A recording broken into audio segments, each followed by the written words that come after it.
The previous 13 races of the Season 3 here in the Ford World Cup Series have all built up to this moment. Richmond Raceway, race 14, final round of the regular season. If there's any shot at getting a championship, you've got to prove it here and now. There are still spots on the line. The regular season championship, while it is all but effectively done, now we're setting our eyes on who will make it into the playoff picture and fight another night and make it through a few more rounds of action-packed racing. It's the Richmond Raceway, as he mentioned, qualifying on the move for the Virginia's for Racing Lovers. 137 minutes and 10 seconds remain as we count down. 10 drivers have taken a qualifying lap so far, waiting on Joey Stone, now Henry Kaloff, Michael Deitch, and Chance Parker. Video game night when it comes to the paint scheme, so many brand new looks going to be coming for today's racing. Looking right now at Michael Deitch in number 57, a theme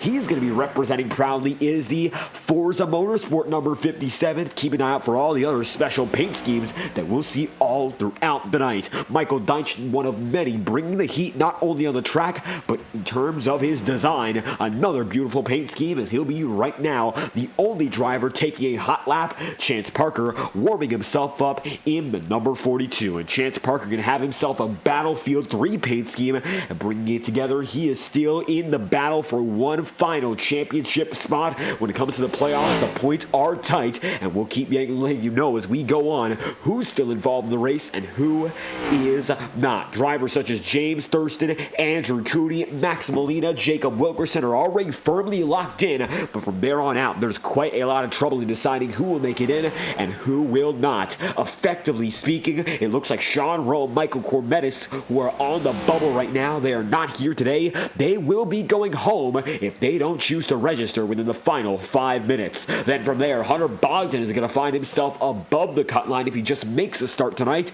Zach Todriff was in a similar situation, so is Justin Mons and Kenny Reel. Reel is the biggest man on the outside to make it through if he can get it done. He just registered today, finds himself 20th in points, so registering late for the session, but there's still an opportunity for him, and so there is too for Justin Mons, who scored in 19th. So Bogdan looks to be surely getting into at least one of the remaining positions, but it is going to be a dogfight to see whether or not Kenny Reel or Justin Mons can maybe climb up from outside the top 16 and slot their way in. 3 drivers are going for one more title spot. Hunter Bogdan, it looks to be the man who has it for now, but it's going to take a miracle for the 11 or the number 49 if there's any chance at claiming it right back. So keep an eye out for all the drivers in the bubble battle, namely the number 49 machine, your number 11, and as well the driver running the 00 in Hunter Bogdan. That's a few pieces of information going into tonight, but we've got a ways to go to where the racing is on the way. Got our final few minutes of practice. Drivers, of course, getting some extra practice laps after setting qualifying times.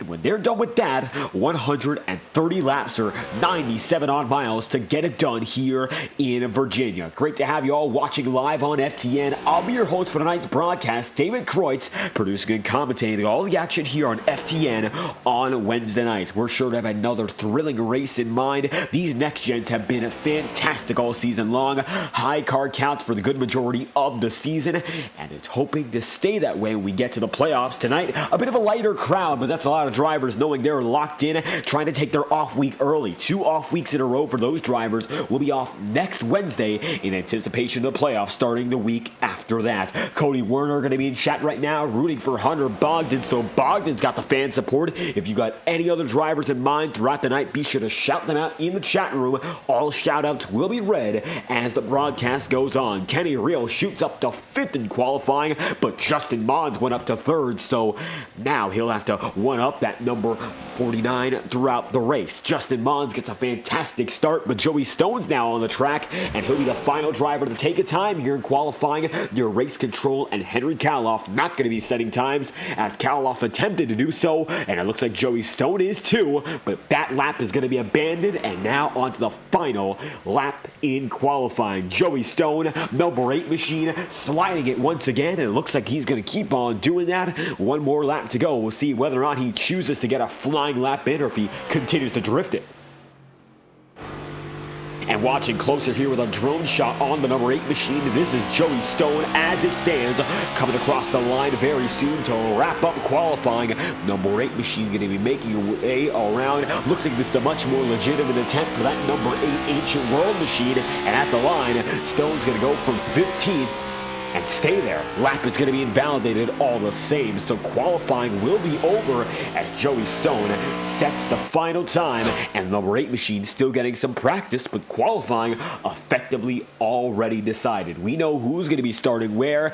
Every driver has at least attempted to take a time besides your race control, so we're getting settled in for a long haul here in Richmond. Regular season on the line. If you want to fight for the championship, you've got to succeed tonight. There are no more excuses. That's just the way it's gonna go. Well, let's find out how they're gonna be starting and see if that's gonna impact the racing.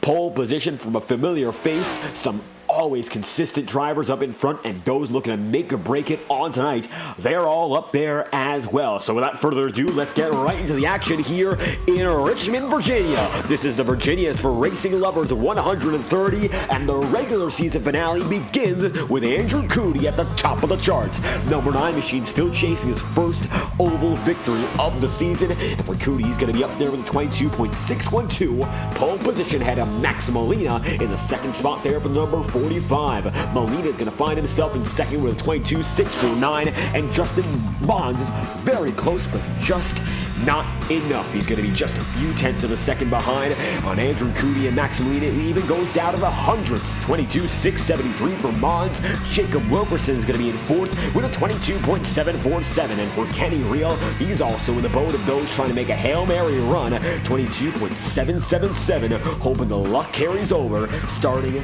in 5th. Then from there, it's going to be 6th spot for Joseph Lewis and 7th for Brandon Rismiller, with Joseph Lewis being just in front of Dustin Pickle, and Pickle going to be starting with a 22.906, just behind a pair of 22.8s right in front of him. Xander Prestige going to round out the single digits, 9th place inside of row number 5 for the driver, the number 1 machine. 22.974 puts him just ahead of Michael Deitch, and Michael's going to be there with a 57 machine, slotting firmly into 10th. 22.977, very close to round out the top 10. Michael Deitch does not get the better of that number 1 machine, and Hunter Whitlock will be right behind in his own right. Whitlock in the number 5 machine is going to be starting in 11th. 22.978. Adam Chance Parker, who's going to be starting 12th with a 23.156 as his fastest lap. Then from there, Alex Jones will be starting in the 13th position, 23.235, with Hunter Bogdan position number 14, 24.073. Joey Stone's going to be rounding out those who took a time, 15th and last of which,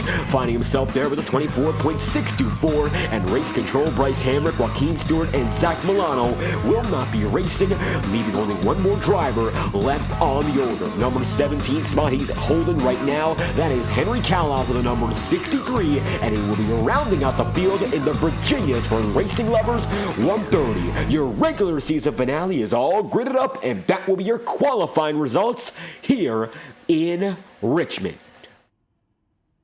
As we get to go at it, you can see drivers are already going to be gritting before we catch up to them. So how's about we do some working, get back up to those drivers. But before we do so, we'll have ourselves an FTN track walk to find out what's going on here at the circuit. Richmond Raceway going to see a good majority of the drivers already gritted up, so not going to be waiting much longer. Andrew Cootie in a special Tetris paint scheme. Right next to him is going to be Max Molina with a Guitar Hero Metallica paint, GameStop on the hood as well, and they're looking to go much further than this. No stopping the momentum in their championship chases. But before we take a look at our drivers, let's take a look at the track. The 3/4 mile circuit, it is Richmond, Virginia. Let's take a track walk around the circuit. Our drone camera is in motion, and now let's check out the unique characteristics of one of NASCAR's most well-known short tracks. Going to the turns 1 and 2, and you'll see not as much banking as, of course, the traditional oval,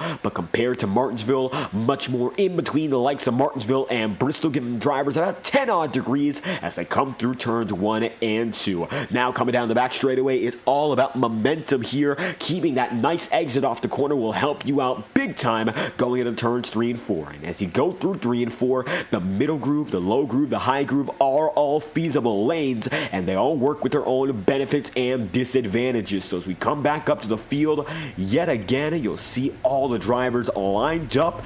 iRacing official pace car right there as well, and Andrew Cootie already beginning to get a move on here. So the pace car going to get on the roll and let the drivers go at it here in Virginia. And time to see the pace car roll off with the field in tow.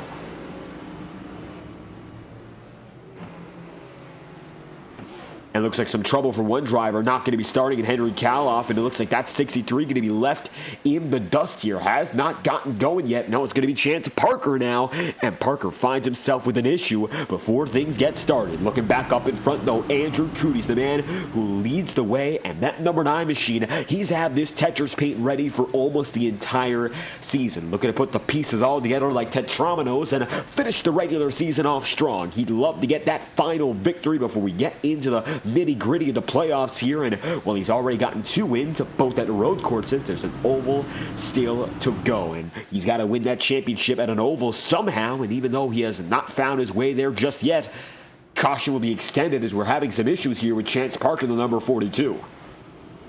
Now Parker gets on the way, so we're going to wait to get him back on the roll. Caution was extended briefly, but it looks like now we'll get back on the way. Pacing going to be hopefully shortened to get us rolling early. Chance Parker did not go over about a lap's worth of time. Now gets it rolling once again. Luckily, no major issue, and he will not be stalled by the time the green flag goes out. Andrew Cootie and Max Molina, they've been front runners all season long, splitting 3 wins among the 2 of them, and while Molina only has 1 compared to his dominant previous season as the defending champion, he knows what it's like to win when it matters the most. Came in clutch last season, multiple victories in the playoffs leading to that iconic championship win, and now he knows that if he wants to turn it up once again, a victory here would be a fantastic way to boost that momentum. New team in the DeHub Motorsports crew for Max Molina, Andrew Cootie racing for CCH Motorsports, and last season, even though he had multiple wins at the same time, he never made it to this point in the season. He did, in fact, win multiple races, but was not eligible for the championship as he left the league entirely. He came back, got himself on the right track again, and now he puts himself in a spot to go for gold with another checkered flag. It would be his 3rd of the season and a very well padded position inside the Season 3 playoffs. A regular season finale is here and now in the Richmond Raceway. iRacing official pace car drops down low and the green flag will go in the Virginia's for Racing Lovers 130. Time to finish off this regular season led by Andrew Cootie.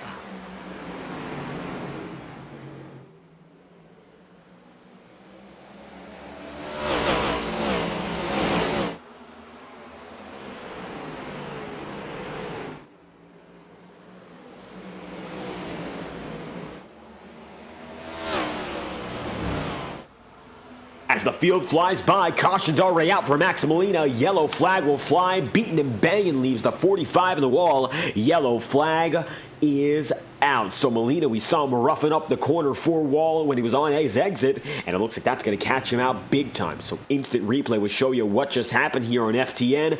Max Molina, who was running in second, saw Justin Mons dive down deep, and Mons needs every position he can get. It's a make or break night for this team, but no contact with Molina. He ends up in the wall himself, rubs it up multiple times over, and that's what brings out the caution. Nothing else, and the yellow flag will be out yet again. Caution flies once more here in Virginia, and that's going to be the first of which caused not through pacing itself. So Max Molina, racing incident, caution for cause, and we'll be back under pacing once more. iRacing is officially deeming the incident that happened with Chance Parker as an extension of a caution, as opposed to expending the pace laps or the pace time itself. That's a different system in its entirety, so that's the first racing caution. We're going to list it as the first caution, but iRacing in its system determines it to be a bit different. Max Molina down to pit road this time by. He'll be down there with Chance Parker, both drivers coming down in, and there's the two drivers involved with the only incident so far on the day. Now it's going to be Chance Parker, the Battlefield machine down low. The Guitar Hero 45 is in as well, and now that we got time under caution, let's run through all our special paint schemes for today's race. Andrew Cootie leading the way, that Tetris scheme as we mentioned. Looking further back to Joseph Lewis, he's got himself with a special scheme. It's the Forza Motorsport number 28, and he's the second of two drivers to be running in that Forza paint.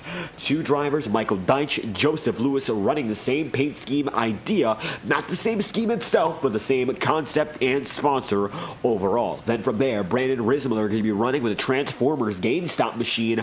It's going to be prominently featuring that GameStop just beyond the door panel, and that's going to be the number 95 special paint. And for Xander Prestige, he'll be running the iRacing paint scheme, reminiscent of the iRacing official pace car in its Mustang variant. iRacing for the number 1 machine, and as you mentioned, Forza for the 57. Alex Jones is going to be running a special paint scheme, but it looks to not be video game related, so looking back to other drivers in the field, looks like Henry Kaloff is participating. He's got himself another paint scheme as well. Let's take a close-up look as he comes across this time by. Got a better look at it down the corners, and for the number 63 machine, it will be his Chevy Camaro with the Mafia lettering on it. That is going to be, gotta find out the game in specific, because can't get much more. There's a caption there. It looks to be Mafia 3. That's the newest of the series from what we've just looked at here. The definitive edition of the trilogies came out in 2020, so very recent additions and remasters for the franchise, and Henry Kaloff appreciating that series, so he'll bring it down to the bottom to start on the low side here. The Choose rule is in effect.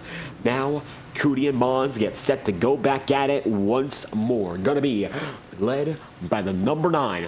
Then it's gonna be McConey Setup Shops number 49 in Justin Mons right there in second. 1-2 with Jacob Wilkerson there in third. Here we go again, led by Andrew Cootie. It's time to see what this Tetris machine has in store. In store, that will be hoping to hit that high score in position number 1. Win number 3 on the horizon if Cootie can keep it up there, but Justin Mons needs a Hail Mary victory to put himself through. Green flags out for the first restart of the day, led by Andrew Cootie and the number 9.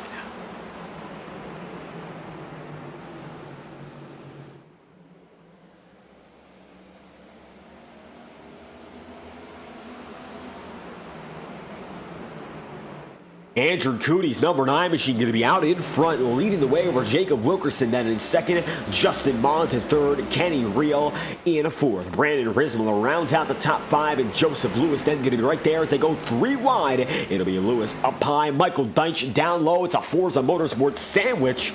And just like that, Brandon Rismiller going to find himself going right down to the bottom. Number 95 machine with that Toyota Camry branding is now going to find himself 2 spots lower in the running order. It's going to be a double pass for the Forza crew, but might not be for long.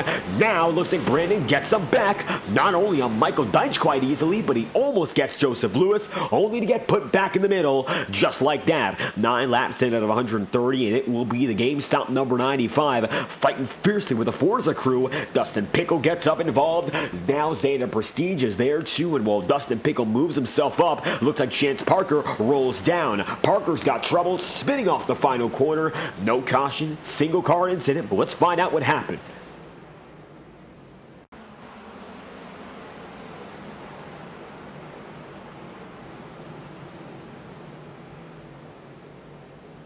And looking at it once again, you're going to be seeing, of course, Chance Parker there in that number 42, working with Hunter Whitlock going into the corner, and he gets tagged by Whitlock, and that is going to cause the incident. At first, it was only Whitlock, then Max Molina gets a piece. Just like that, Chance Parker in 16th, fading back to dead last as we look up in front. Cootie blinks, the live feed going to be back on your screen, and the live feed's going to show you Andrew Cootie, your leading driver, ahead of Jacob Wilkerson and Justin Mons, then in third.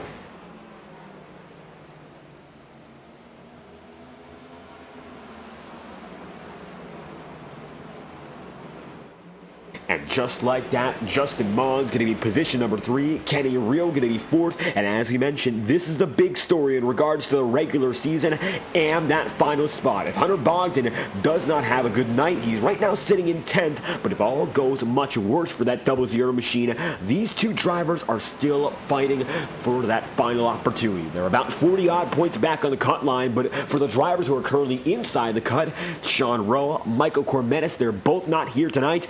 Bogdan's going to capitalize the most of which, just like that, now we got ourselves another battle. It looks like Real and Maughan, despite some issues throughout the season, suspensions and missing races, they're still in the fight for the final spot, and if they can get that advantage and stay within the podium range, maybe there's a chance for the both of them to make it through. 14 laps in of 130, Maughan and Kenny Real 3rd and 4th. They're still fighting for a shot at the title. Michael Deitch going to be then in 5th as we see a side-by-side battle right behind the 57. How's about we take a lap on board with Michael Deitch, 15 laps in of 130.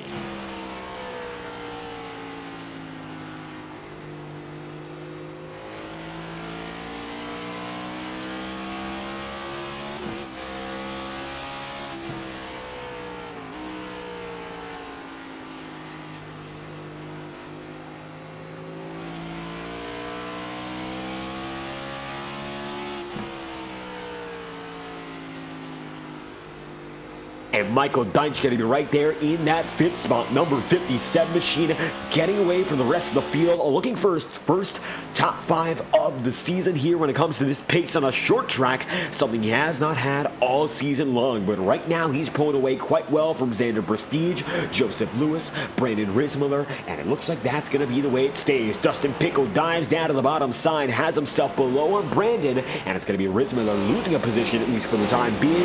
But as we mentioned, every line here works in Richmond. The high side, the low side.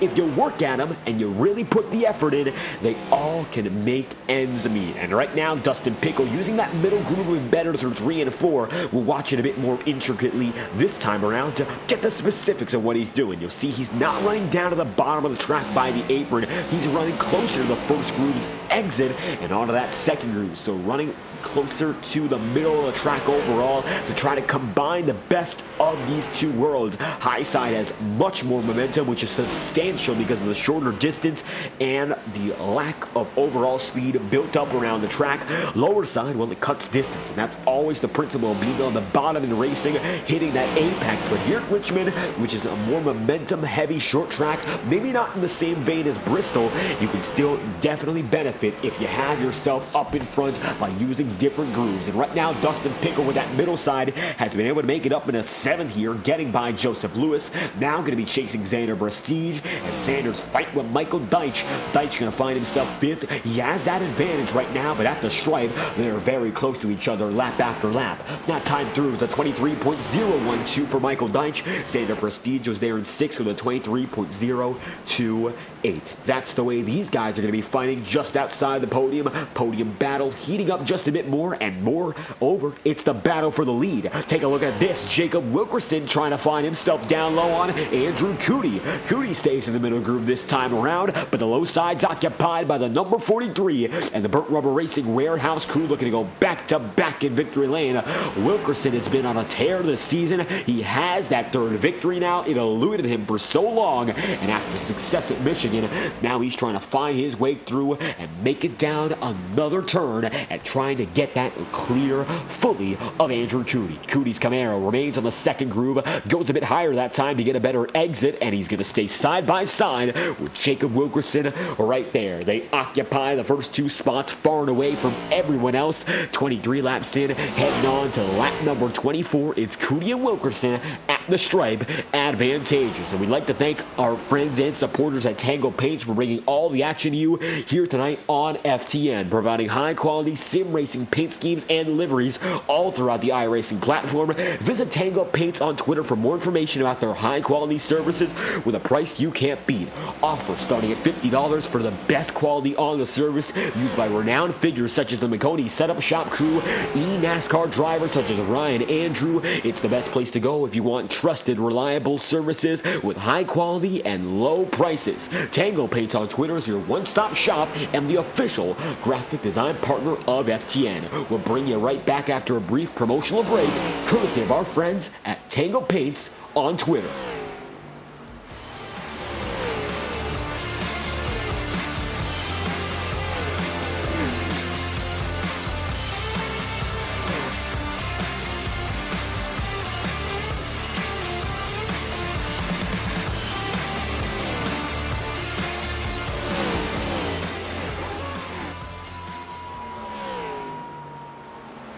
Coming through 27 laps in of 130, you'll see Andrew Kuti and Jacob Wilkerson still working each other over. The battle is far from over, indeed. But look who's also there, Justin Mons in that number 49. Mons is slowly but surely gaining more and more time, and that Chevy Camaro now finds itself within arm's reach of the race battle. And that's the racing battle for the lead. Wilkerson's now going to find himself behind Andrew Kuti yet again. It's been a masterclass in defense so far for the Tetris number 9. And he's done just enough to hold on to this point. A very small gap between Kuti and Jacob Wilkerson. Wilkerson drops down rock bottom yet again, trying to get that momentum. It's coming from nothing, but it still is there. And that's all that number 43 needs to get right back to the lead. But it's Andrew Kuti with that middle groove that makes it work once again. Hunter Whitlock retired. He's 5 laps down. Joey Stone suffered from a connection issue. He's now a total of 11 laps down. And that's bad news for Stone for one particular reason, as Wilkerson takes the lead.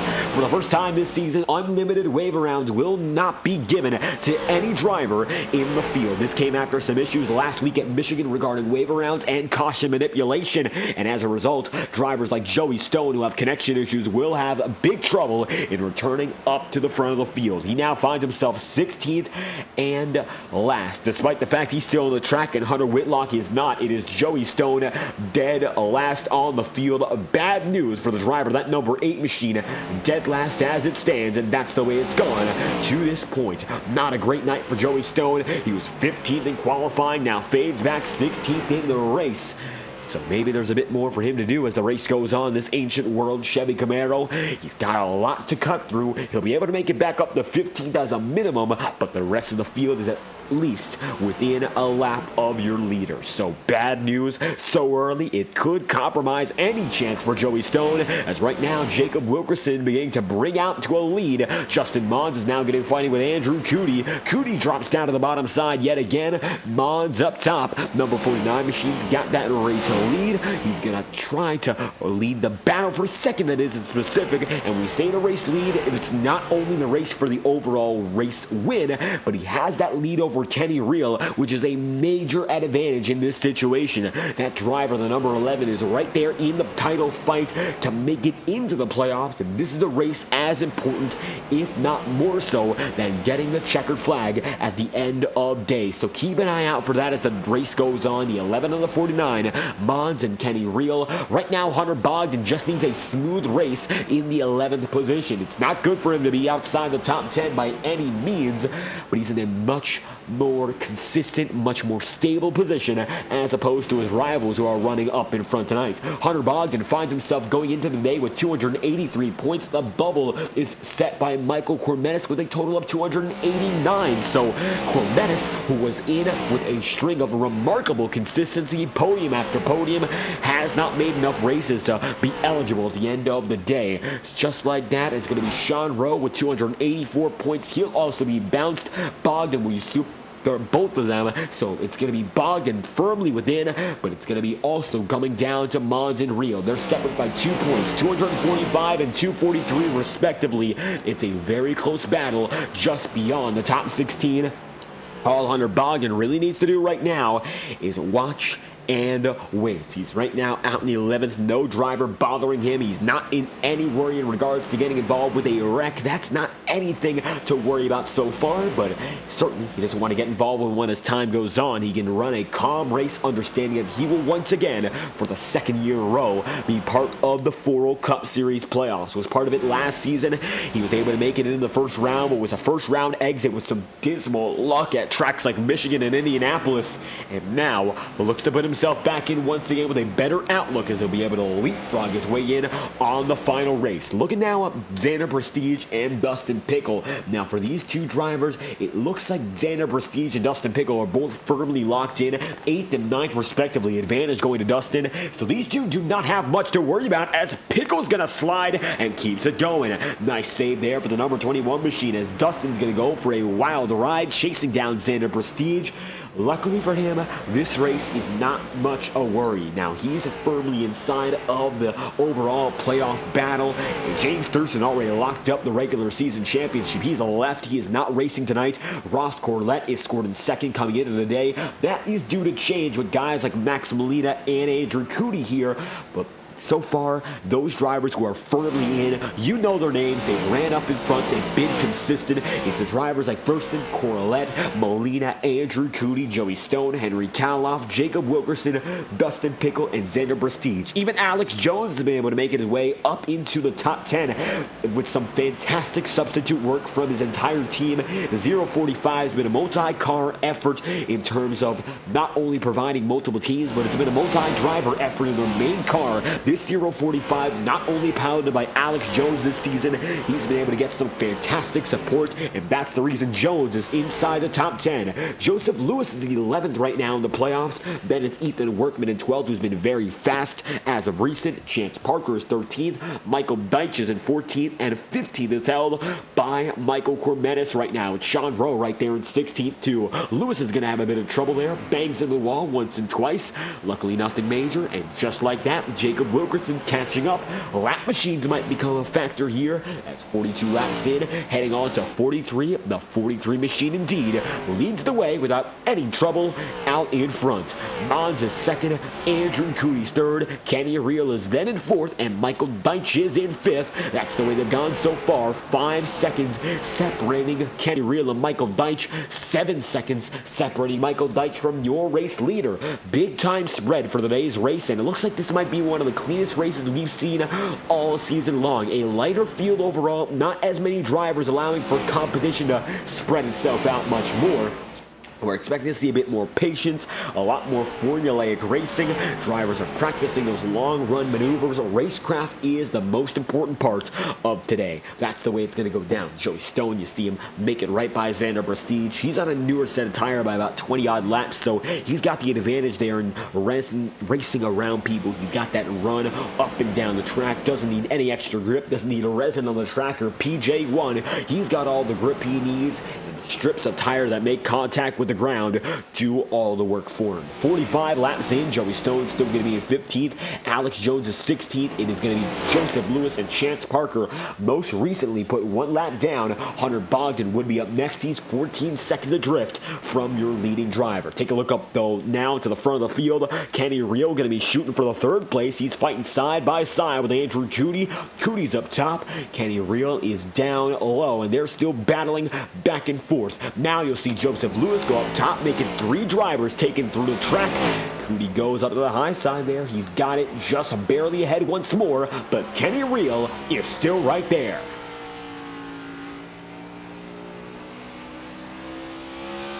And the fight is still on with Andrew Cootie there in position number 3. Number 9 machine gets it back inside the podium, but after such a fantastic start for this team, Andrew Cootie rocketing up to that pole position. He's dropped down a few more spots than he'd like to. He's still not been able to make it over that one big challenge of the season. It's been the big roadblock, the big obstacle. Can he win again at an oval in the 4 World Cup Series? It has not happened since our Season 2 opener at Daytona. That was nearly a full year ago. That's how long it's been ever since Andrew Cootie got it back up in front of the field.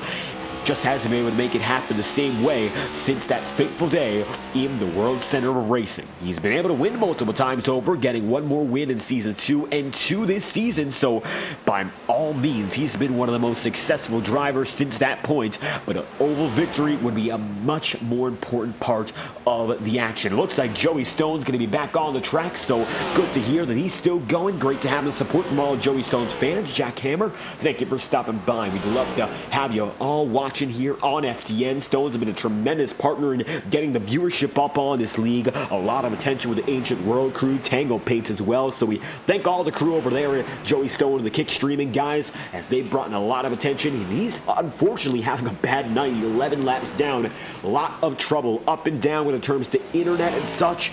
Now he's back on the way, 11 down indeed, and he should be back on the move. Ancient World's number 8 with the Chevy Camaro rookie stripes has not been driving like a rookie, winning at Auto Club, multiple other top 5 and top 10 finishes along the way, and he's a top 5 seed heading into our playoff system. It's going to be Wesley Kutznoff in the chat room as well. Thank you for stopping by. Great to have you aboard. Going to be TB1453 for DeHaub Motorsports. Chat room's coming alive. If you got your favorite drivers, favorite teams in mind, shout them out. We'd love to have you supporting the best in the business here in the 4 Cup Series. Got a lot of great drivers, a lot of big talent, and they're putting on a good show tonight. A lot of clean, hard racing. That's what we love to see at Richmond. They've always called it the action track, and while a lot of fans may disagree, it's a different style of action, and it's most often my favorite type. Long, formulaic racing, strategic action all throughout the way. And you'll see Max Molina goes down low.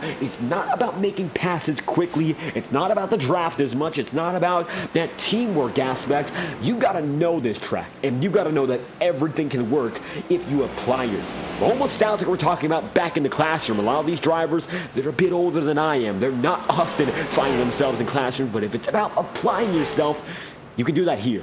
Richmond, the high side, the momentum, it is big. The low side, the distance you cut, it's a huge deal as well. And if you merge up to the high side and try to get the best of it all in that way, it works. Middle groove, we've seen it happen as well. It is not as important about having one specific groove as it is to adapting to the track as it goes on. Not all too much about sticking one way through. It's more so about understanding how to change as the track continues to develop. Things are still changing here, and to tell you this much, let's take a look at our official weather right now and find out what is going on. Looks like weather is going to be 77 degrees, partly cloudy in the air, track temperature of only 81 Fahrenheit, so a disparity of only about 4 degrees. That is not big at all. That's a very slight difference, especially given the fact that these tracks can get much warmer. Talladega, we were broadcasting on Monday night, got up to 131 degrees on the track. Here, very small difference. Nighttime usually means in iRacing fair conditions. Drivers don't have to worry much about big developments, but the track is still getting worn out a bit more. It was, of course, practice where the racing state was clean, but in iRacing you can carry over the track state from practice to qualifying and qualifying onto the race. So these drivers know the way they've done all throughout the night from practice to qualifying has affected how the track is performing for them. And as they come out of the Geico restart zone corner again, this pack is still huge. Michael Deitch is going to be there, Xander Prestige as well, Brandon Rismiller, Henry Kaloff as well, Dustin Pickle not too far behind for a long time there, but he comes down to pit road. First competitive pit stops of the day. How about that? It's going to be Dustin Pickle leading us in with our first pit stop under green. So green flag strategy coming into the picture here on FTN. The 4 Cup Series is getting a chance to go down a pit road and make it out all without the caution flag flying. Take a look at that. Jacob Wilkerson makes it by another lap machine. That's going to be Hunter Bogdan going 1 lap down. Only 8 drivers now remain on the lead lap. So big change, 60 laps in of 130. Halfway down, halfway to go very, very soon. And most drivers will be able to stretch it to make it a 1 pit stop race. Now only 5 tires sets. They are applicable all throughout the race. And even though that does sound like a lot compared to how we've been driving, only 5 would mean a lot more if we had the field or the racing like we did at Michigan. Very risky, very aggressive. Drivers were going everywhere across the track, making big moves, and we eventually had ourselves a triple overtime finish, extending the race by about 20-odd miles the way things were going. We could have gone for even more. Tonight, I don't think we're going to see more use out of maybe 1 or 2 of those sets. Otherwise, I think they're all going to stay behind the pit wall tonight, and it'll be a very simple strategy. The question, though, is going to be whether or not overcut overcutting or undercutting is the movement. This is the biggest pack right now, and I'm not going to say they're the most important in terms of who goes in when. The leaders certainly mean a big deal when they choose to come to pit road, but if you look through where the drivers are the closest to each other, they usually set the tone for how pit road works. These drivers are in the same clique of sort of race pace. They know how each other drives. A lot of these guys are veterans. Deitch, Max Molina, Ritzmiller, Kaloff, they've all raced around each other for several months at least, maybe even more than a year with Molina and Michael Deitch, so they know what they're about. They understand what they should be expecting, and it could lead to a bigger pack coming in at a certain lap as opposed to earlier or later. That will set the tone for who comes in and when. Of course, the leaders are going to do that as well, as we see Jacob Wilkerson getting slow because Justin Mons just took the race lead, and Mons finds himself up in front. Number 49 machine leads the way and barely gets it by Wilkerson, and the Hail Mary race might just come to fruition. New race leader Justin Mons out in front, and how about this Marconi setup shot machine? It looks like now Mons has the race lead. Rookie stripes like Joey Stone running for the Ancient World crew, and it looks like now with the championship chance at the line, Justin Mons comes alive and puts himself in the race lead, 65 laps in of 130. Looks like not all hope is lost. Big time recovery for Mons if he gets it all through. Leading the way, getting those laps on the board. He's position number 1 as it stands. And with 65 laps to go, he's made it this far. The home stretch is all he has to worry about. New race leader with a bit of a buffer from Joseph Lewis. And as you can see, while Lewis is a lap machine, that number 28 machine, he is flying right by. Just like that, Joseph Lewis gets through, but Justin Mons is your race leader.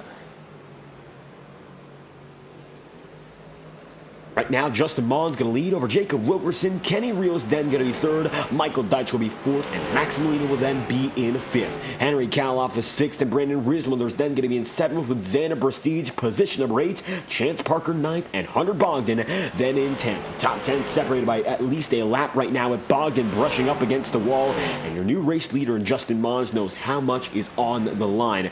This has been a tremendous run for this 49 crew, and something that they have not seen all season long, really separating themselves from the rest of the pack. Wilkerson, Real, Cootie, all the drivers who are running up in front, they are always competitive. You cannot get away from them unless you're a really talented driver, and tonight has shown that more than I believe almost any other track on the schedule, because tonight's not about who's the fastest over one lap, not the fastest in an overtime, not the fastest when it comes to getting those risky moves done and having the other drivers annoyed or even worse at you all throughout the night. This has been a lot more the long form racecraft that we love to see, old school short track racing, and he was able to just get that opportunity, that one window, and that's the big difference. 70 laps in after 69, and that's a nice lead for Justin Mons, who's got it up in front. So far, so good. Has it, we take a ride inside the cockpit here with Mons as he leads the way, coming out to lap number 71 on the board.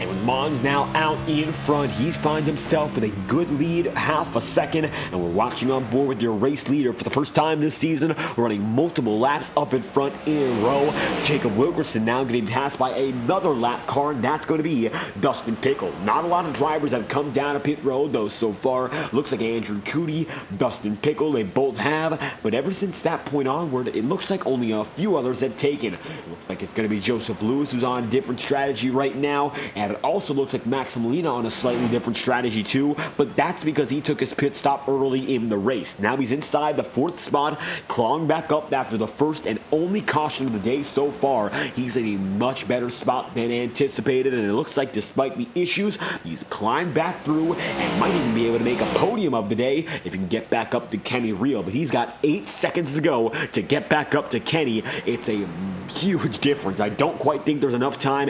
Even if it goes all the way green from this point, he would have to put a miracle run through to catch up to that number 11 machine that is so far out in front as it stands. He's going to be fighting though with Henry Kaloff, and Kaloff finds himself in 5th. Best finish of the season so far for this Mafia 63 is a 2nd. Pocono, he's been good, has one of the drivers who has of course put that potential to motion this season. He's been improving race after race. So far, even though he's not gotten that win, he's one of those drivers eyeing victory lane week after week, wondering when is it going to be my chance?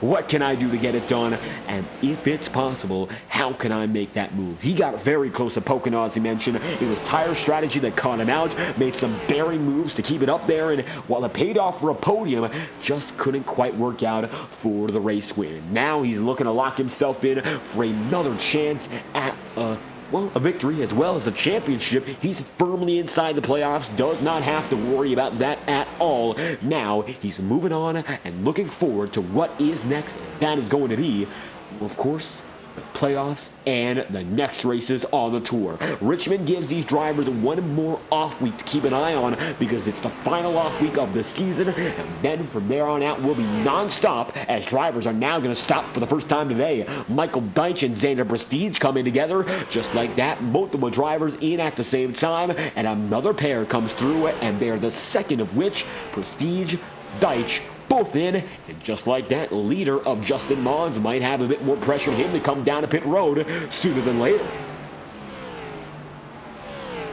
Huge moment of the race is of course going to be that pit stop. This will be the money stop of the day no matter what. And right now it looks like for this number 49 machine, he's in no worry when it comes to the pit stop. He's gaining time on Jacob Wilkerson. Now is a 1-second lead, exactly what he needs to have that buffer in pit road. If there's any slip up, any minor sliding, we saw drivers having some issues at Michigan, and here while the banking transition is not as steep, it can still catch out a driver or two if they don't pay too much attention. Right now, it looks like the drivers up in front have still chosen to keep it out there. Andrew Cooney now cycles up into 7th. He's on a different strategy. He's going to eventually cycle himself up to the lead the way things are looking. He found himself up in front of the field to start the race. Pole position, had that race lead, but from there on out, slowly but surely dropped like a rock to the point where Kenny Real caught up to him and he set himself down to pit road early, trying something new as Henry Kaloff comes down to pit road. This time by, Kaloff is in, and the Mafia Chevy Camaro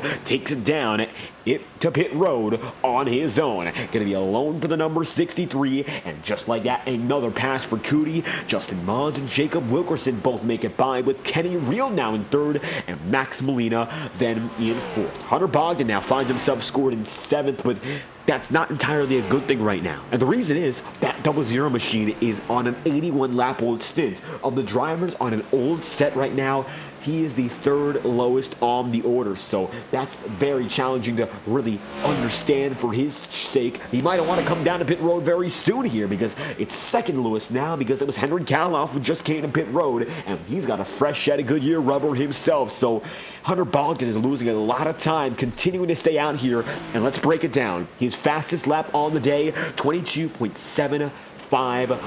Very good. That's up there with Max Molina's fastest lap. But right now, he's running a 24-second lap each and every time around. This time by is a 24.002. So he's over a second off of his best lap after lap after lap. That doesn't sound much at all. It's only 1 second, and you could say, but that will add up to minutes, and it will become even more as the caution flies for Jacob Wilkerson. Wilkerson spins with 46 laps to go, and the caution will fly for the 2nd time tonight. In the middle of green flag pit stops, Wilkerson goes and will spin to bring out the caution for the 2nd instance of the day. And take a look at this here. Wilkerson, Joey Stone, Andrew Cootie. 3 drivers going into turns 3 and 4. Joey Stone's a lap machine big time. Andrew Cootie is not, but they'll make contact and wash up the track. And Wilkerson just can't save it. That's a make or break moment. Luckily, doesn't lose that much time given the circumstance, but he'll have to come down to pit road either way, and down to pit road they will go. Leaders such as Mons, Real, Wilkerson, Molina, and Brandon Rismiller, they all got what they needed, and this is going to be a tricky situation to understand because this is the middle of a green flag pit cycle. However, the wave around system is in strict adherence to the iRacing Lucky Dog format, so that means that only one driver is set to be waved around officially. Now, we'll see whether or not they make an exception given the circumstance, but the rules were updated to make sure that these were only wave rounds given in correspondence with iRacing no matter what. There's several drivers stuck one lap down. Andrew Cootie looks like he will be the man who gets out of it no matter what, so he'll be getting off scot-free, but these other drivers, it's tricky. Now, what's the call for the admin team? Do they break the habit that they've already set themselves into? Is this a circumstantial exception, or do they stick with it? And that's going to leave a lot of drivers to be angry, but do they stick to their guns and understand that what they've called is how it should be? That remains to be seen here as Justin Mons comes out, your race leader once again. Jacob Wilkerson then second, Kenny Reels third, and Brandon Rismiller's then fourth, with Hunter Bogdan rounding out the top 5.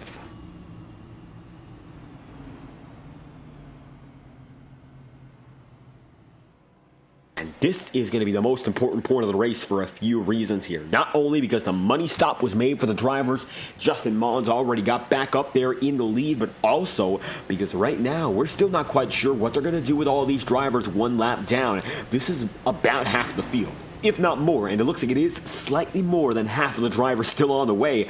So whether or not they choose to make that call, it is still being decided in the admin room. We're watching every single command being made right now from our control center. Nothing has been decided upon. Nobody's getting extra waves so far as they come across the line yet again. 2 laps to go on the pace car. The call has not yet been decided. Justin Mons leads the way over Jacob Wilkerson in second, Kenny Reel in third, and Brandon Rismiller then in position number 4 as we are here in the Virginias for Racing Lovers 130 with only 44 laps remaining. 88 through, 44 to go, now down to 43. And if you're tuning in for the first time tonight, great to have you here on FTN. I've been the host tonight this season as well, with all of the action here in the Foro Cup Series. David Kreutz bringing you the show, producing and commentating as we bring you through another great night at the action track in Richmond, Virginia. And so far, it's been great with long green flag runs, good racing indeed, and pit stops that have now been broken up. And as they come across this time by, Mons goes low, Wilkerson is high, and the call is to keep the drivers one lap down. And this one's going to be divisive, but they're going to stick to their guns, or will they? Drivers getting wave arounds as it stands. Now the call is a bit uncertain. It looks like they're going to send the drivers back one down, but multiple drivers just got black flags clear, so that indicates that some penalties are going to be cleared, but it looks like overall nothing major. So yes, we only have 7 drivers on the lead lap. It is going to be only wave arounds to get yourself back up there, so it's going to be a very small pool of drivers going for the race win if this is the way it stays. They'll need several cautions to get back up there, and now as the green flag flies, it'll be Justin Mons and Jacob Wilkerson putting the power down. Green flags out with 41 laps to go.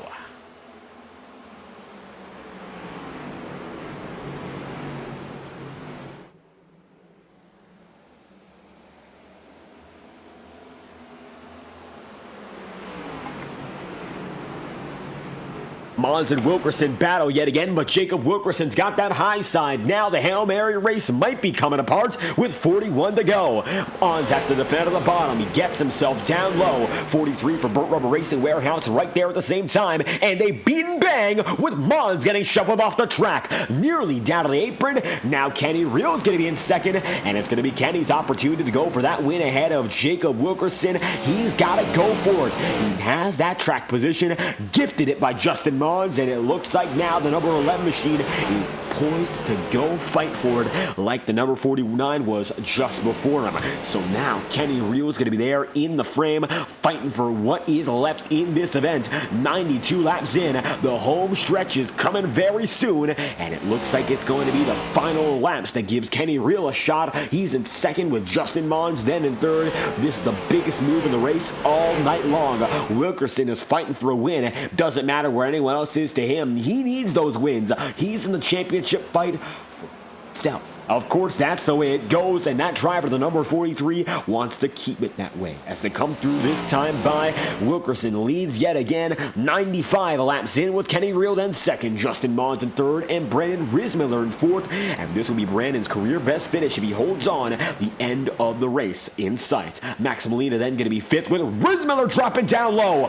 Big slam of the wall, and it looks like that might not be a possibility. Suspension looks to be damaged, and Brandon Rismiller puts it down a pit road immediately after we mentioned where he was, drops down like a rock down a pit road. It's Brandon Rismiller with huge troubles and with no fast repair.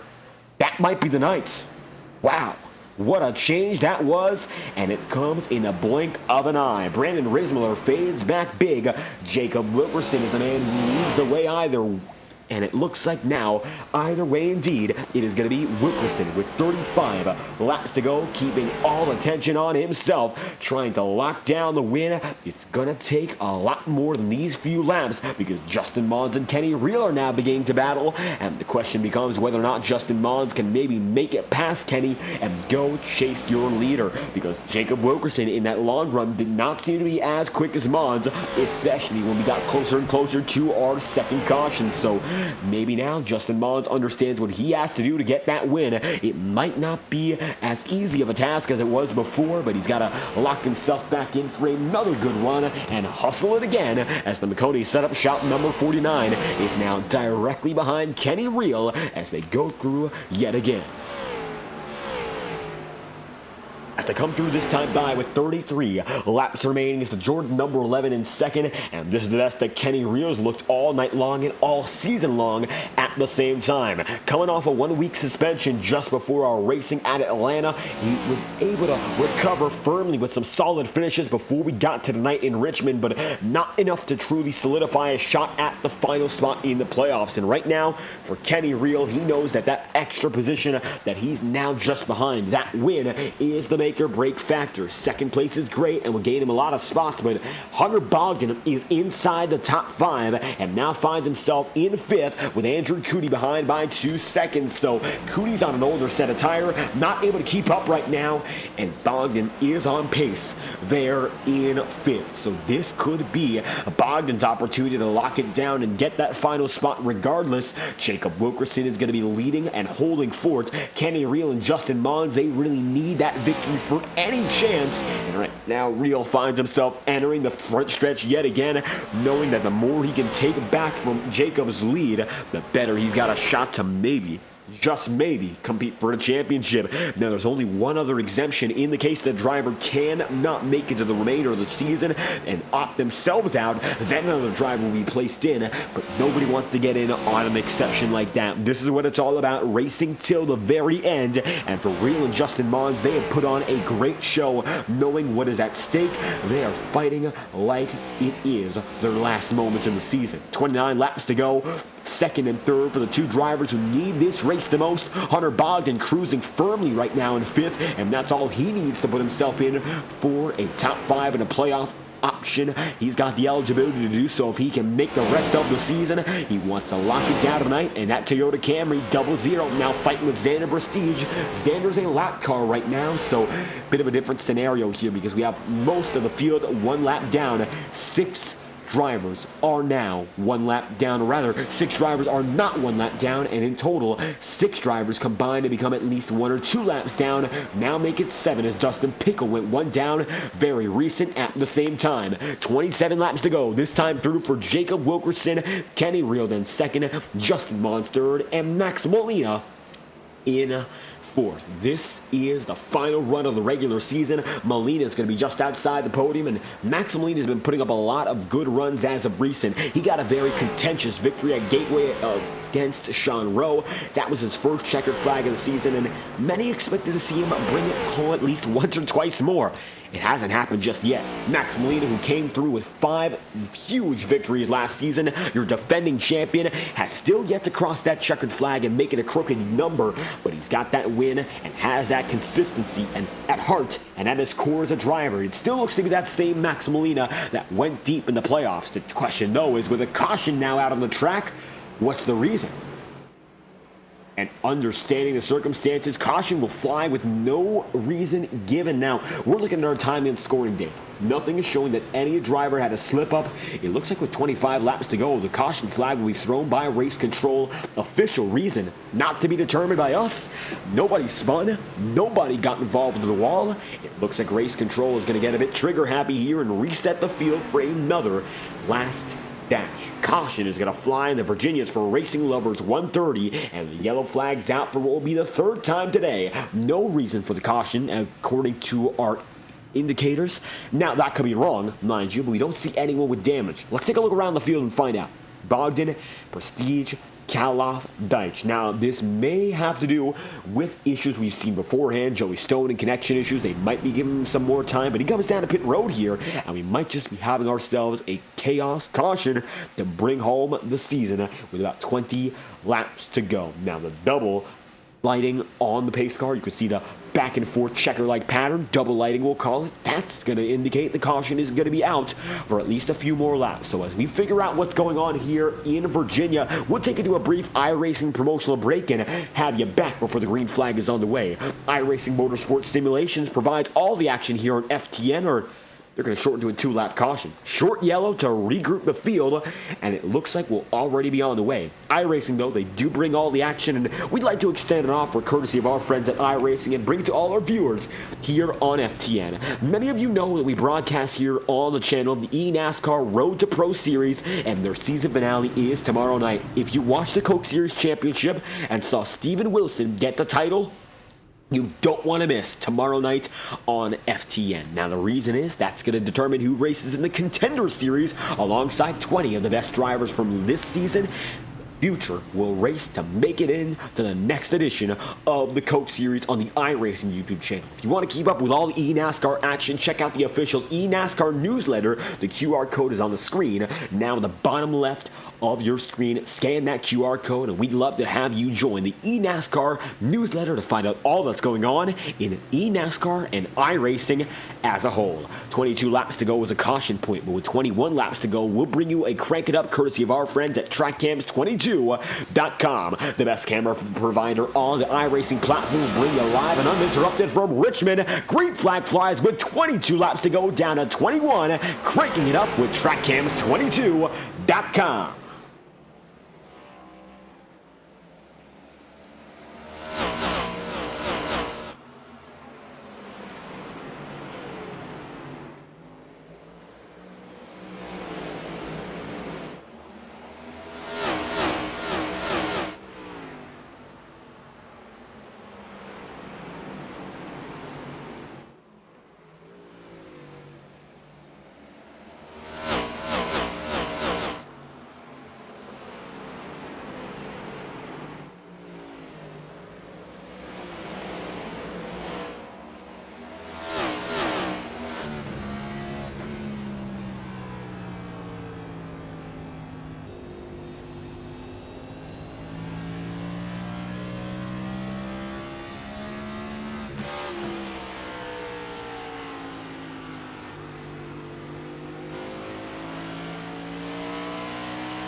and the caution will fly. 18 laps to go. Yellow flag is out for Hunter Bogdan, and it looks like one of your drivers inside that championship race to get into the playoffs. He has some trouble.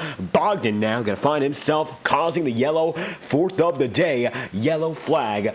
It is out. Let's get an instant replay, find out what happened here as we bring you back from our TrackCams22.com. Crank it up. It's Hunter Bogdan. He's going to get loose off the corner, get tagged then by Alex Jones, and he will go sliding just like that. So a huge hit there to the driver of the number 00, and Bogdan's now going to fade back big.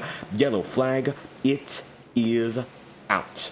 Fourth time of the day, Bogdan the cause, and there we go. Yellow flag once more on the circuit. And with the caution out yet again, Justin Mons is now your race leader. Timing and scoring showing that number 49 is out in front, making some gains as Jacob Wilkerson just went down to pit road, and now there's going to be a huge divide in the way these drivers manage the rest of the way. Justin Mons ought to stay out with the track position that he has, and that is a big deal, of course, to keep on going. The number 49 machine of Mons hopes to keep the track position and do exactly what he did when he had the lead before. Gain more time. And so far, so good for Mons and that crew up in front of the field. They've been able to hold on mostly consistently without any issues. And just like that, it's Mons, Real, Dustin Pickle, and Hunter Bogdan is in fourth despite the caution. And just like that, many drivers came down to pit road, so it's a big shuffle again. More drivers getting back in the lead lap. Now 8 drivers on that lead lap with Andrew Cootie, the last of which caution came out and regroups the field again, and it's going to be Mons leading the rest of the way with only a total of 15 laps left. So let's take a look inside the cockpit here with Justin Mons and see what's going on as we take an in-depth view with the number 49. As you see it right now, third gear running idly. So I do not believe that's going to be the official telemetry, but he's running now at only about 40-some miles an hour. You'll see as we take a look at the helmet camera, very slight movements inside the car, nothing to be worried about. He's trying to keep it calm and collected, knowing how much is on the line. To his side, nobody right now, only Kenny Real behind him. And the 2 drivers hoping to pull off a Hail Mary race are going to be starting first and second on this restart. As they come through this time by, no choice, no choose rule put in effect just yet. Double file restart. They briefly switched into a single file, but that's not going to be the way it stays. And like now, Justin Mons is going to have to be side by side with Kenny Real when we go back at it once again. So if you take a look outside of the track, more drivers are down at pit road once more, and the drivers will now come by a start and finish line. Mons there, Kenny Real, rest of the field all coming through, and as you can see them, they're now going to be joined by those who came from pit road. That's going to be Joey Stone coming by. And as we take a look above Richmond, Virginia, this is the Richmond International Raceway, shortened now to being only known as Richmond Raceway. Names have changed, times have changed, but the racing character has been the same for nearly 35 years. Repave and reconfiguration came in the mid-1980s, but since then, this track has remained and retained its style that's been known for over a generation and then some. As you can see, the scale of this track is not all too big, but you cannot judge it by its size. It can still throw you for a loop no matter where you are in the field, no matter what you're driving, and these next-gen stock cars are still given a challenge, even if they're the best yet, the newest in the business. Old school, fundamental racing can still give these drivers a trick or two to keep an eye out for, with only a dozen to do it here in Richmond. 12 laps to go. This time by, then the Virginia for racing lovers is going to come down to this. It's going to be 130 laps on the overall count. We've gone through 118. Now time to get the final dozen to finish off the regular season. Justin Mons leads the way with 12 laps to go, and we're back on the move, led by the number 49. Kenny Real skates up top immediately, going to be big trouble for him, gets it back going, regroups, and puts himself in a firm position now inside the top 5, but not all where he'd like to be, with Jacob Wilkerson already gaining big time, making up the second on that restart in just 1 lap. Now he's up to the high side going for first. Wilkerson's up top, and Mons has no choice but to defend on the bottom. They're going to touch each other once, touch each other twice, and they will spin right off the corner, and Justin Mons Mons gives it his all, and that's what comes of it. Yellow flag will fly, and it's going to be rough racing, leading to a caution again with the 11 laps to go. Yellow flag is out, and that one, it was bound to happen the way Justin Mons and Jacob Wilkerson were roughing each other up. Now let's take a look at it once again. The new tires were simply too much to handle, and nobody, no matter where they were throughout the track, could stop Wilkerson on that charge. Take a look at it in slow-mo here. Mons bobbles once, hits then Wilkerson twice, then gets tagged by Molina, gonna get hit by Dustin Pickle. Alex Jones get caught up in as well. Yellow flag is out, and this is the reason. Late race moment, late regular season moment, and that's gonna be make or break for Mons, and might have just gifted Hunter Bogdan that final spot if he didn't have it already. And a huge change with 10 laps to go. Joey Stone giving all of his laps back. 8 now is going to be position number 8. Joey Stone now finds himself in the running. So how about that for this number 8 crew as the Ancient World machine comes down to pit road. 122 laps in of 130. We'll bring you back with all the action after this caution as we're here live on FTN with the Virginia's for Racing Lovers 130. We'll be right back after this brief promotional message courtesy of iRacing Motorsports Simulations, as we now have 9 laps to go here in Virginia to finish off the regular season. Thank you all for your immense support so far. Stay tuned, and we'll be right back. Racing isn't easy, but experiencing it is. iRacing puts you in the driver's seat with the industry's leading sim racing game. Drive on laser scan replicas of the greatest racing circuits from around the world. Go head-to-head against other drivers chosen by skill-based matchmaking to ensure competitive racing at every level. Compete across all your favorite series. In officially licensed cars, engineered to deliver the most accurate driving experience possible.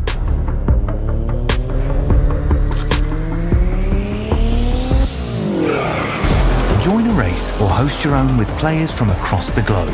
Race against the computer or in a league with friends. Feel the thrill behind the wheel. Visit iRacing.com.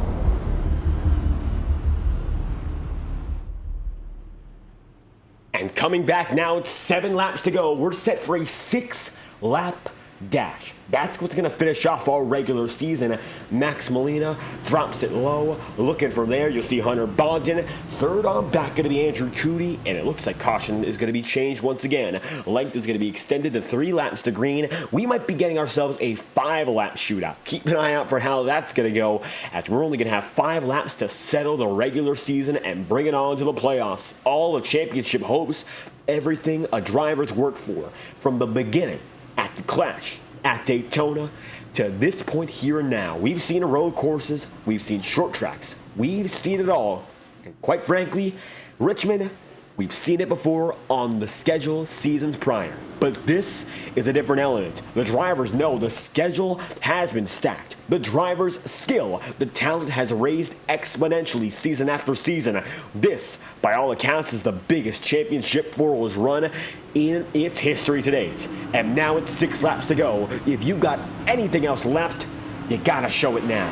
Hunter Bogdan might have that final spot locked in, but there's still a chance for change. Mons and Real on new tires, they're back inside the top 5 picture, and with 6 laps to go, Max Molina and, of course, the defending champion in that 45 looking to get back to victory lane to kick off his playoff momentum and get back in that otherworldly talent state that he had throughout last season.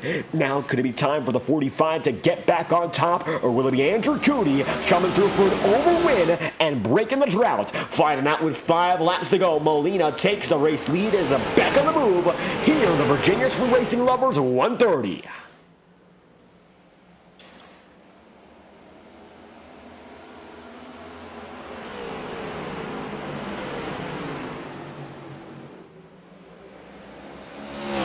Coming through now with 4 laps remaining. Max Molina's out in front, but Justin Mons already claws his way back up into the 3rd position indeed.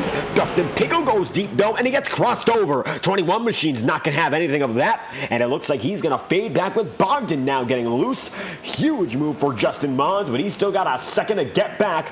Now he's got a much newer set of tire, but Max Molina is getting away. Has a buffered Andrew Cootie too, and that's the difference that could be make or break with 3 laps to go. Defending champion Max Molina's got that top spot, and he might be able to hold on to it for all that it matters. 3 laps to go. Hopes are fading away for Mons, Rio, and the like. All the drivers who are outside of the top 15 by the end of day will not be going any further in the championship chase. Molina, Cootie, both are locked in.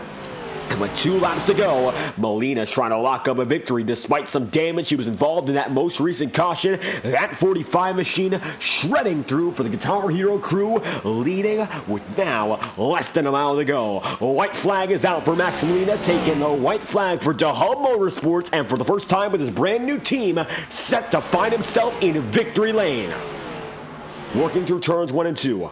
Nothing else to say of it. Molina is now in the perfect spot to go for the race win without any other incident. And for Richmond Raceway, the long green flag runs might have defined the majority of it, but Max Molina overcomes late race adversity and comes across with the adversity behind him. It's Molina for DeHub Motorsports, winning. New team, same driver, and it's his second win. To go right before the playoffs, it's big momentum with Molina winning the number 45 checkered flag from Richmond. And Max Molina will pull it through, getting it done for the Richmond Raceway. How about that as he comes across now to the start-finish line? The drone camera going to catch up to him and catch that burnout as he gets ready to celebrate here in the regular season finale.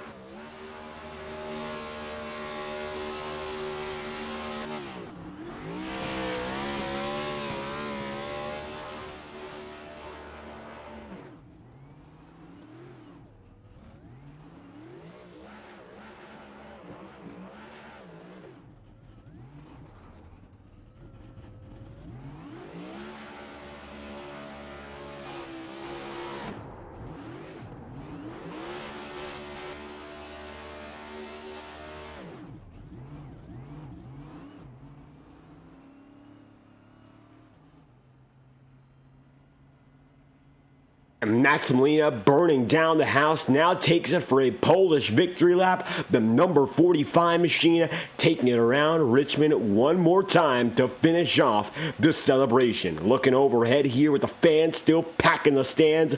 Burnout for Max Molina's. That's not something he's unfamiliar with, and that celebration shows you he knows how to get it done in victory lane. Now, iRacing, you don't often get a chance to go down to the virtual victory lane, but he's going to be celebrating this one no matter what. Coming across the start-finish line again to take it to the grass, and the celebration goes on as he starts to spin it again.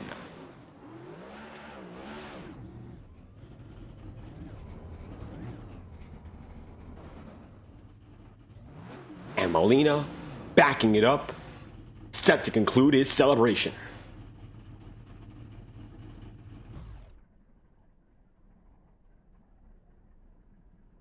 And Max Molina backs it down, puts it right into the middle of our infield here in the Richmond Raceway, and the 45 comes through with the checkered flag for the second time this season. Max Molina gets it done, race win is his, and he finds himself now waiting for the rest of the field to catch up to him. Second time winning this season, and how's about we get our race results before you bring of course, yourselves, and we bring you to our top 3 interviews on the day. Max Molina gets it done second time this season over Andrew Cootie in second and Justin Mons giving it his all. Then in third, gonna be Dustin Pickle fourth and Kenny Reel. Then in fifth with Hunter Bogdan locking himself in position number 6. Henry Kaloff gonna be there in 7th with Xander Prestige 8th, Joey Stone 9th, and Michael Deitch rounding out the top 10.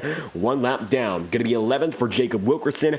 Alex Jones in 12th, Chance Parker then 13th, with Joseph Lewis in 14th, 5 laps behind. Hunter Whitlock's then going to be in 16th, with Brandon Rismler position number 15, and that will be your 16-car field. Race control from there on out, lining up just beyond the 16 who registered to get at it, chasing victory lane. Max Molina gets it done, and the number 45 machine is back on top here in the regular season finale. Now, how about this? We've got another winner. It's a number 45. Getting it done here. 3/4 mile short track.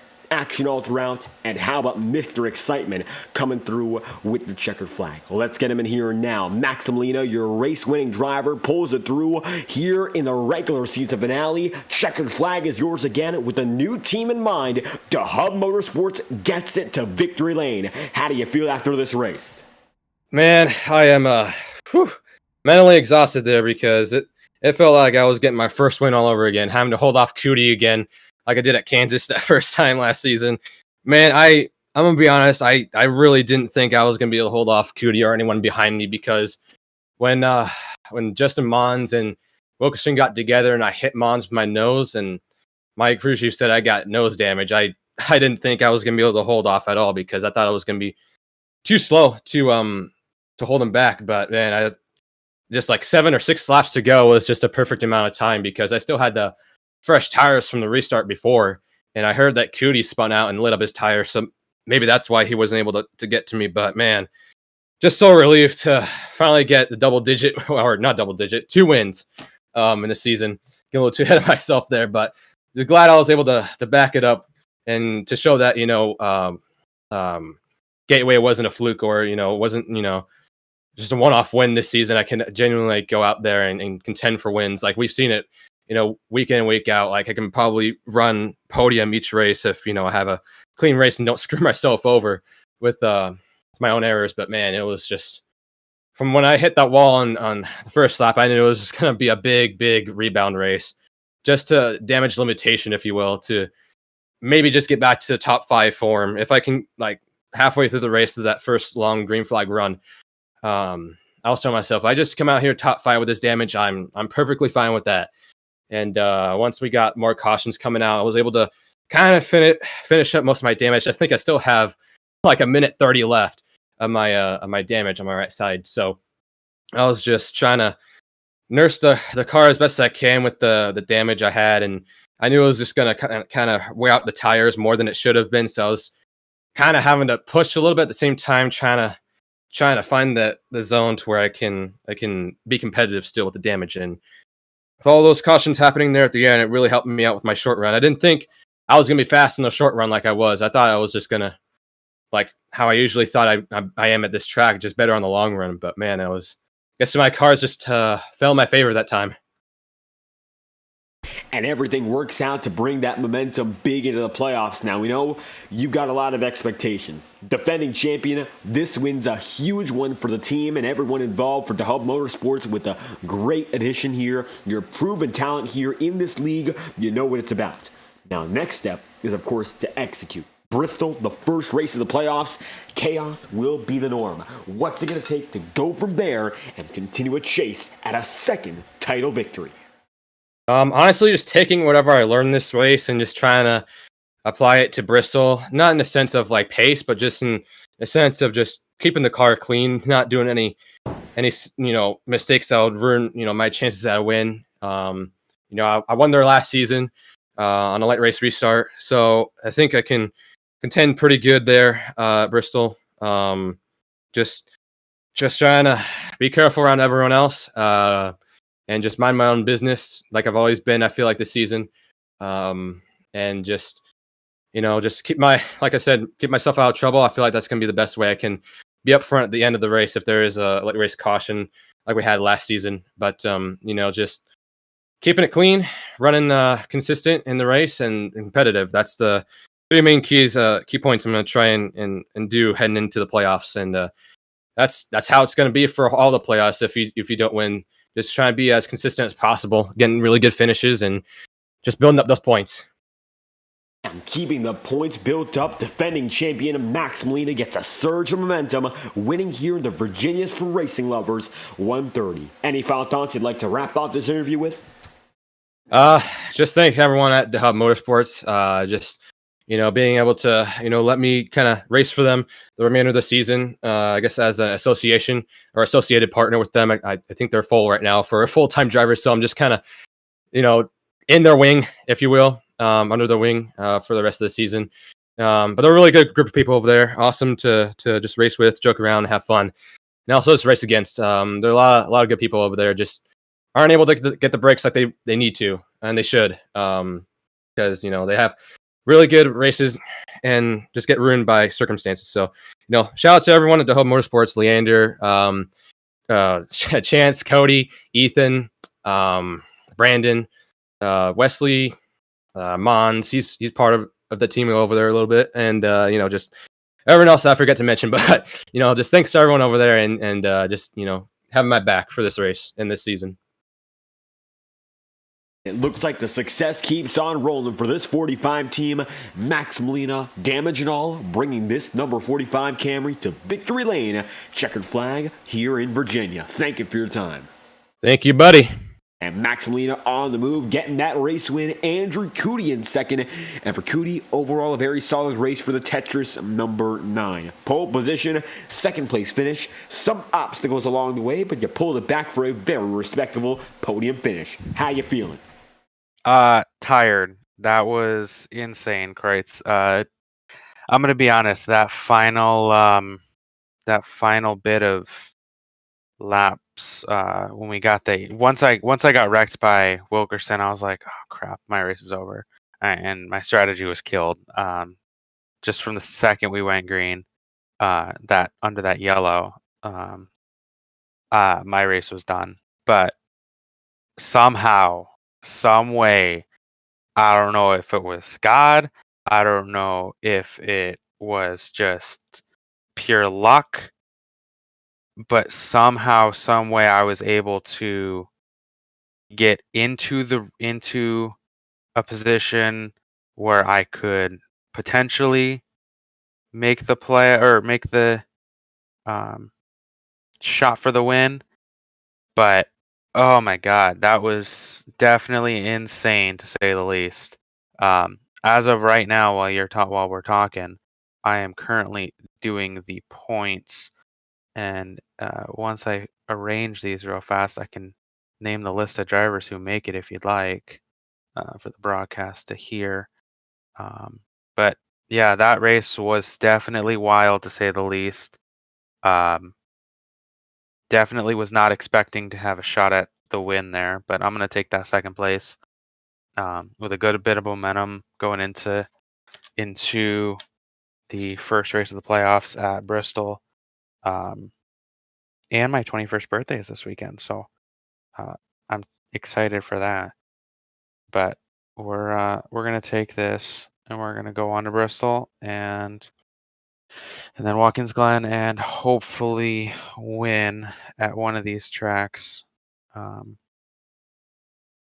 coming up.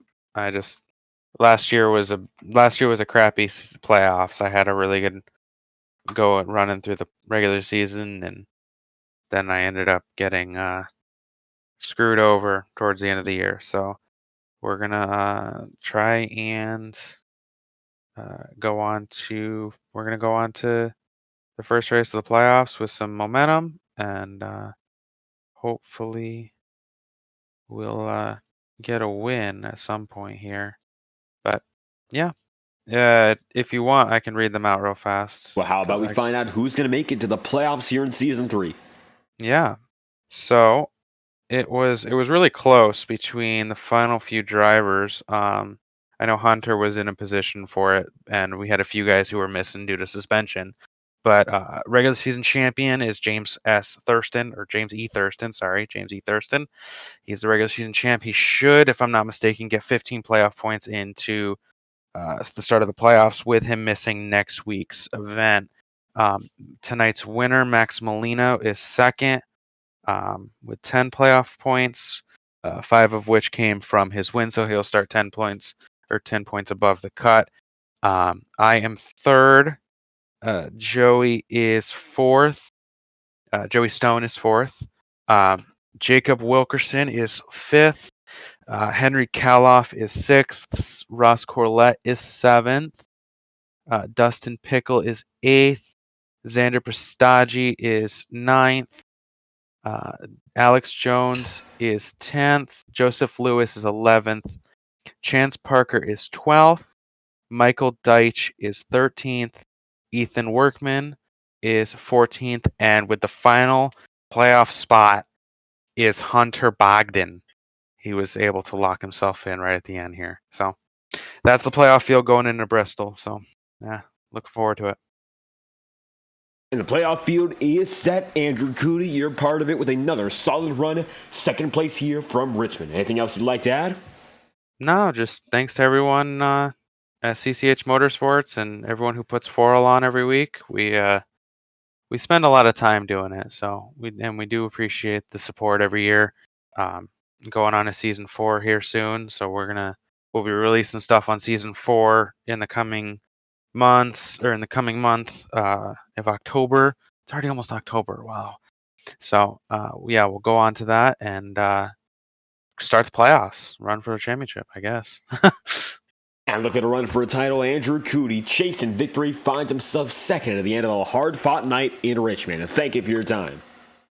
Thanks. Appreciate it, Quates. And after Andrew Cooney, we've got a third-place driver in Justin Mons. And for this number 49 team, putting it all on the line. Third-place finish, a defining night for this team, showing what could be at store for another run for Justin Mons. Season 3, having some very solid runs. I think this is the best of the bunch so far. How do you feel after tonight?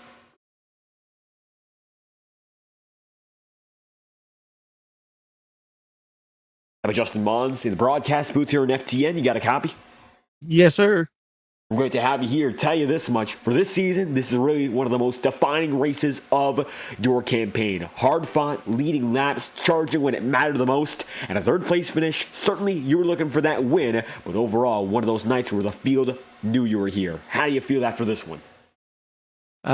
Feel good. I was shocked that we got that long of a green flag run to start off with, and this is just one of those tracks I gel with. It's a very finesse oriented track, and I love racing here, so I knew what to protect and keep on the car, and it paid off in the first run. And I don't know where these boys found some speed in the short run, but they had me, by a solid half a tenth to a tenth a lap on the short run. But lead laps, like you said, definitely enjoyed doing that.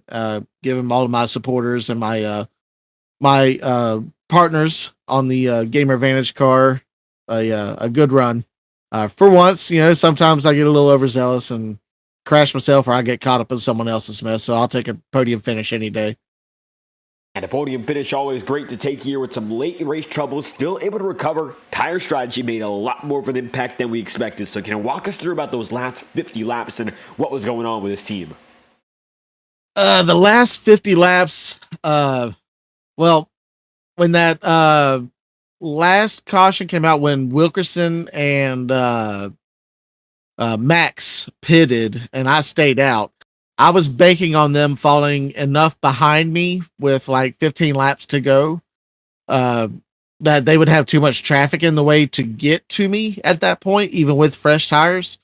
And then coming to find out the car behind me got an EOL, and my plan completely went out the window before the green flag ever went, because that enabled the 43 to get one row up and right on my bumper at the start. So that plan foiled rather quickly. You saw me get loose out of 4 that one point, drifting it down the front stretch, and then going into 1 and 2, and then made some contact with the 43, just trying to keep it close. And I just got loose. Basically, all it was just one of them things. So it wasn't nothing he did, but it was just tight racing in the moment, and I knew what I had to do. He knew what he had to do. So we'll just chalk that one up to a racing incident. But yeah, it was very hard battled to get to that P3 spot for sure. It was not an easy feat on the short runs for me. And Despite all the challenges, this number 49 machine gets the podium in Richmond now, not making the playoffs overall, but either way, a fantastic night to show them all what this team is capable of. So with that in mind, what is the future going to hold for this crew as they keep on going to improve and to run more consistently up in front?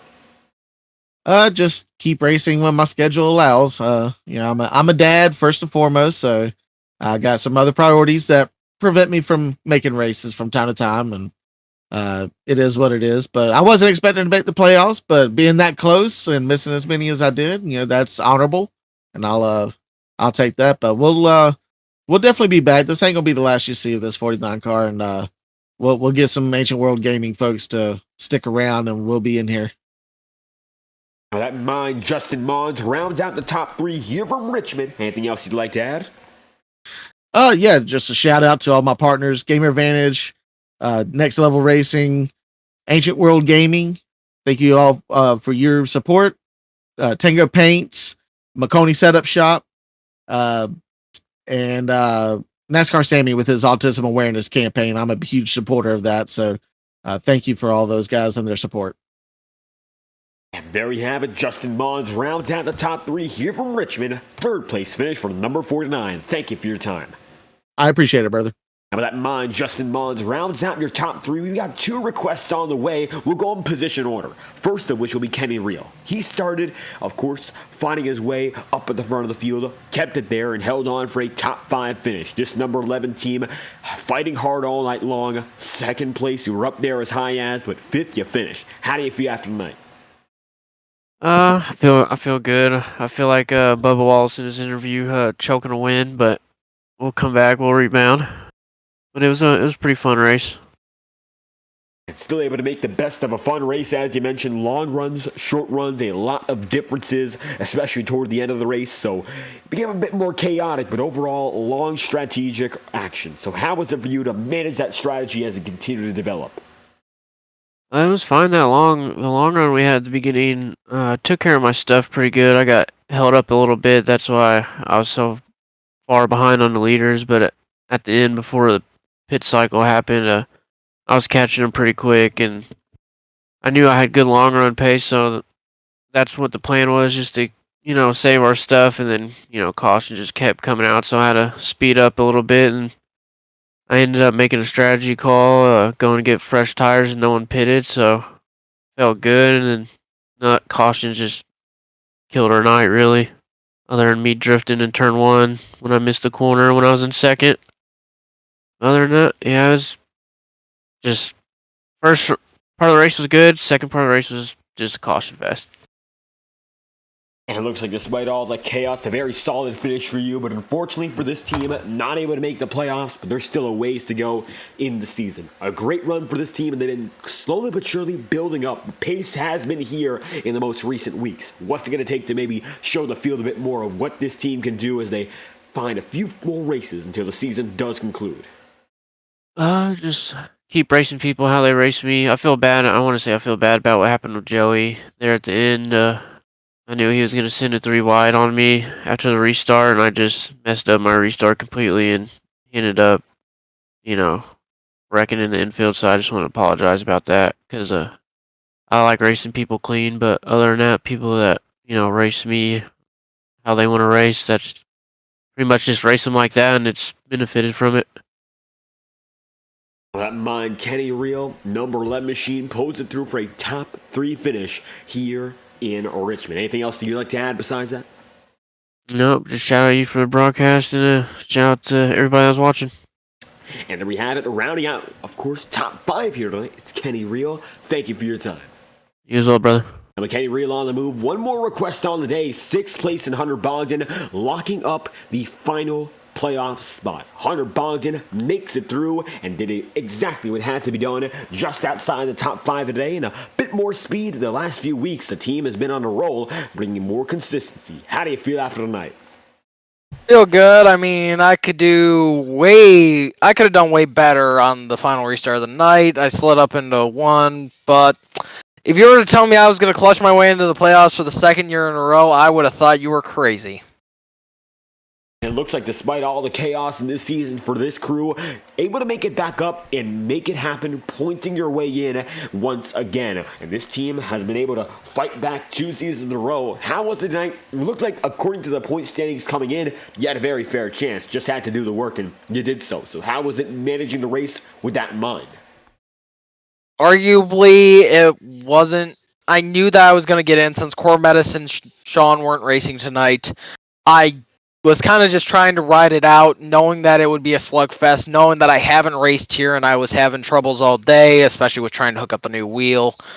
Everything just kind of fell into the right spots and got the top 6. Not bad for my clutch. And a clutch performance to drive into the playoffs now. I know this team wants a lot more from the playoffs this season. Did not have a great start last season. It was a first round exit with a lot of bad luck, just unfortunate circumstances. This season, there could be a change. You've had multiple near top 5 runs, getting a top 5 this season too, so you've been able to put it together more and more with a much more stacked field. What can it take to bring that all together and fight even further this time around? I feel like it might need a little bit.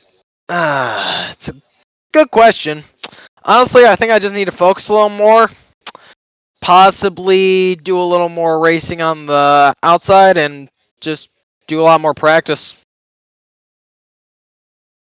And hoping to keep the practice rolling for the driver of the number 00, it is Hunter Bogdan, 6th place on the day. Anything else you'd like to add?